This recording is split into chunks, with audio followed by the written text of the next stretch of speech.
Most routines don't fail because of bad tricks. They fail because the structure is flat. Welcome back to the Magic Lab. I'm Trevor, and today we'll be breaking down the blueprint, designing escalation. And once you see this, you'll start building routines differently. Today, I want to show you how to build escalation into any routine. Escalation is just a type or a category of structure. So let's start with what is structure. It's how events are arranged so that we create tension, clarity, and ultimately impact. So next time you're performing or creating a routine, ask yourself, how does the tension grow? The structure that I chose in my last episode is progressive escalation. Simple, complex, and finally impossible. The theme, beginner versus expert. The props, playing cards. You'll see the tension start to rise and build throughout the routine as I demonstrate as a magician how a beginner versus an advanced magician can locate 1, 2, and impossibly 3 chosen cards. Now you can start to see how my routine isn't about card tricks. It's about the theme and the structure. And this is ultimately what people will remember. You're now performing magic and not just tricks. This concept can be applied to any routine. For example, let's keep the same theme, beginner versus expert, but let's change the props. Instead of playing cards, let's use coins. And let's keep the same structure, which is escalation. Now we're going to start to show how a beginner versus an advanced or expert magician can maybe produce 1 coin. Then we go on to the next level of producing multiple coins. And then we make it even more difficult by doing a matrix style effect where the coins hop around and gather in one location. And finally, the most advanced magician makes all the coins vanish altogether. That also adds a full circle of production and vanish at the end. Now another example, let's switch the theme, maybe a psychic. Now we go on to the props. So we think of some kind of anchor to a psychic. So maybe we use tarot cards. And then let's keep the same structure, which is escalation. So maybe the beginning, we're guessing a thought. Then in the next part, we're going to influence a choice. And then finally, at the most impossible level, we go ahead and predict some future event or action that takes place. In each routine, we need to build energy. And by energy, I mean, for example, by the final phase, it needs to be the most memorable, the best. So I find 1 card, pretty good. I find 2 cards, even better. And by the last one, impossible.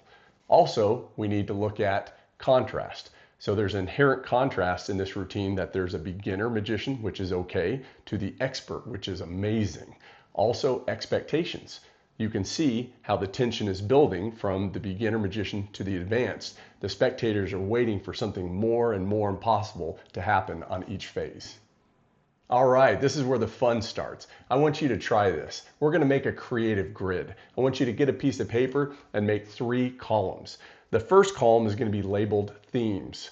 Now, you can pick random themes or we can create theme categories. So you can either just write down any type of theme you want, or we can pick a category of themes and put those in here. So for example, if we did a character-based theme, then you can do a time traveler, mind reader, gambler, casino dealer. Maybe a different category, concept driven, such as luck, coincidence, or prediction. We can do a setting based like bar bet, a carnival, casino night, or detective. We can do skill based such as memory, precision, pattern recognition, or a speed skill. We can do a different category. This is one of my favorite ones, which is meta-analysis. And this is where you have how magicians cheat, or how casinos win, or why you should never gamble. These are such strong hooks and give you great storylines. You can even do a category of emotion, such as fear or redemption or greed. So once you write these down, you'll start to realize you can do this forever. I mean, these are endless theme categories or just general themes. Then we'll go on to do the second column, which is props. Now in props, you'll just start to write down random props for now. Cards, coins, ropes, bills, rings, all those things. Anything you can think of that you want to work with. And finally, we'll go on to the last category, which is our structure. Now in structure, we can also do these in categories. And some of my favorite categories for structure include the escalation. Now, it's not just escalation, but we'll start to write down escalation as a skill, impossibility, stakes, clarity, risk. So you can see how each of those subcategories all escalate. Or we can do a different category, such as a challenge, maybe a magician versus odds, or spectator versus chance. Another category, education. So maybe I'll teach you something.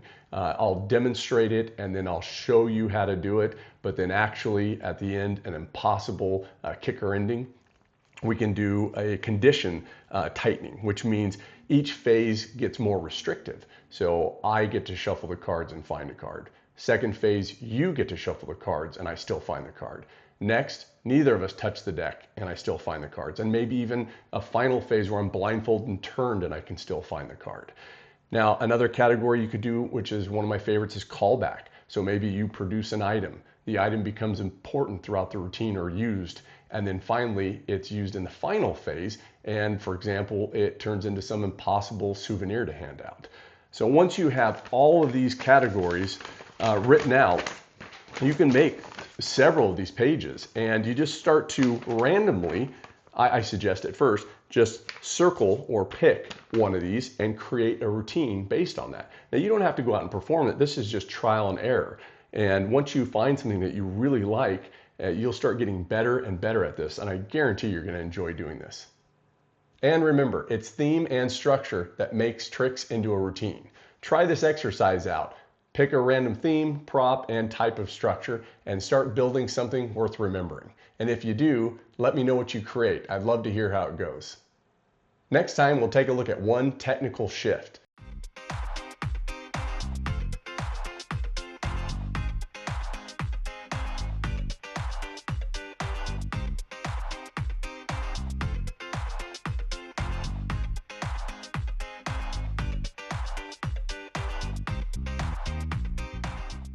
This removes hesitation entirely. Until then, keep building, and I'll see you next time in the Magic Lab.